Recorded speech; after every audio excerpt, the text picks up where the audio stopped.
தமிழ் ஜோதிட நிலையம் வழங்கும் ஜோதிட குறிப்புகளில் இன்று பித்ரு தோஷம் என்றால் என்ன என்பதைப் பற்றி பார்க்கலாம். பித்ரு என்பது ஒருவரின் தந்தை அல்லது அவரின் முன்னோர்களை குறிக்கும்.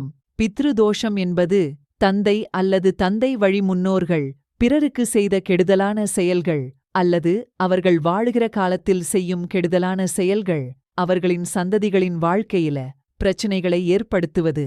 எப்படி ஒருவர் வைத்திருக்கும் சொத்துக்கள் அவரின் சந்ததியினரை போய் சேருகிறதோ அது மாதிரியே அவரின் கர்ம வினைகளும் அவரின் சந்ததியினரை வந்தடையும் என்று புராணங்கள் சொல்கின்றன. பித்ருக்களின் ஆத்மா சாந்தி அடையாததால் ஏற்படும் தோஷமே பித்ரு தோஷம் என்று ஜோதிடம் குறிப்பிடுகிறது. 12 பிறவி எடுத்து வாழ வேண்டிய ஒருவர் முற்பிறவியில் தாய் தந்தையை கவனிக்காமல் விட்டுவிடுவது, உடன் பிறந்தவர்களை கொடுமை செய்வது, உடல் நலமில்லாத மூத்தோர்களை ஒதுக்குவது, இவையெல்லாம் பித்ரு தோஷம் ஏற்படுவதற்கான காரணங்கள் ஆகும்.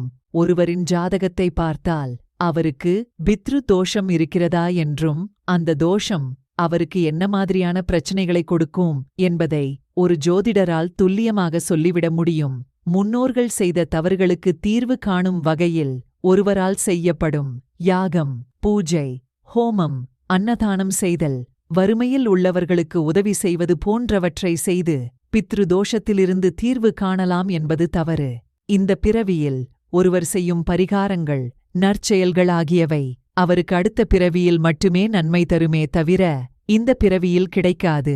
பித்ரு தோஷ ஜாதக அமைப்பு கொண்ட ஜாதகருக்கு பெற்றோருடன் கருத்து வேறுபாடுகள், பெற்றோருடன் மோதல், பெற்றோர் ஆதரவு இல்லாமல் போய்விடுதல், திருமணம் தாமதமாக நடக்கும் நிலை அல்லது திருமணம் நடக்காமலும் இருக்கும் நிலை, அப்படி திருமணம் நடந்தாலும் குடும்பத்தில் கருத்து வேறுபாடுகள், பிரிவு ஏற்படும் நிலை, கலப்பு திருமணமும் நடைபெறுவது, பெற்றோர்களுக்கு தெரியாமல் இரகசியமாக திருமணம் செய்து கொள்வது, குழந்தைகள் இல்லாமல் இருப்பது, குழந்தைகளால் பெற்றோருக்கு தலைகுனிவு, பொருளாதார இழப்பு போன்றவை ஏற்படும் என்று முற்காலத்தில் எழுதப்பட்ட ஜோதிட நூல்கள் தெரிவிக்கின்றன.